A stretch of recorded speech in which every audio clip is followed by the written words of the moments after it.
जेब में रखा 1 या 2 रुपए का सिक्का अब सिर्फ धातु का टुकड़ा बनकर रह गया है।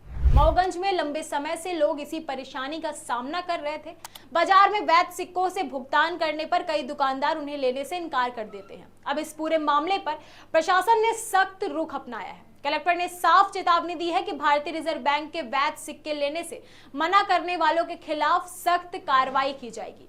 मऊगंज के बाजारों में 1 रुपए और 2 रुपए के सिक्कों को लेकर भ्रम लगातार बना हुआ है। कई दुकानदार ग्राहकों से भुगतान के समय सिक्के लेने से इनकार कर देते हैं, लेकिन यही सिक्के खुले पैसे लौटाते समय बिना किसी हिचक के ग्राहकों को थमा दिए जाते हैं। इस दोहरे रवैये का सबसे बड़ा नुकसान आम लोगों को उठाना पड़ रहा है, जिनकी जेब में रखा वैध पैसा भी कई बार बेकार साबित हो जाता है। पान की दुकानों से लेकर किराना स्टोर और छोटे व्यापारियों तक सिक्कों को लेकर अलग अलग नियम चलते दिखाई देते हैं। व्यापारियों का कहना है कि आगे लेन देन और बैंक में जमा कराने में दिक्कत आती है।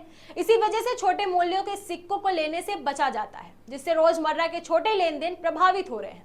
लगातार मिल रही शिकायतों के बाद मऊगंज कलेक्टर संजय कुमार जैन ने सभी बैंक शाखाओं को स्पष्ट निर्देश दिए हैं कि 1 रुपए, 2 रुपए और 5 रुपए और 10 रुपए के सभी सिक्के भारतीय रिजर्व बैंक की वैध मुद्रा है और उन्हें स्वीकार करना अनिवार्य है। बैंक ग्राहकों से बिना किसी सीमा के सिक्के स्वीकार हो करेंगे और व्यापारियों को आवश्यकता के अनुसार सिक्के उपलब्ध कराएंगे और शाखाओं में सूचना बोर्ड भी लगाए जाएंगे।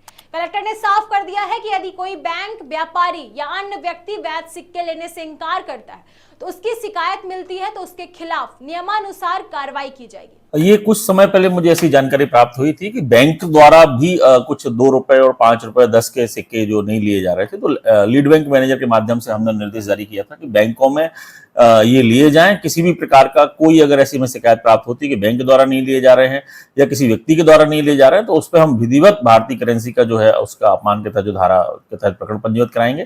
तो अभी ऐसी संज्ञान में नहीं आया है, लेकिन अगर आप बता रहे हैं कि कहीं व्यापारियों द्वारा ऐसा किया जा रहा है या जो दुकानदारों द्वारा अगर नहीं लिए जा रहे हैं, तो हमने निर्देश जारी करे हैं। अगर नहीं लेते हैं तो उनके खिलाफ कार्रवाई करेंगे। प्रशासन का उद्देश्य बाजार में फैले भ्रम को खत्म करना और वैध मुद्रा पर लोगों का भरोसा कायम रखना है।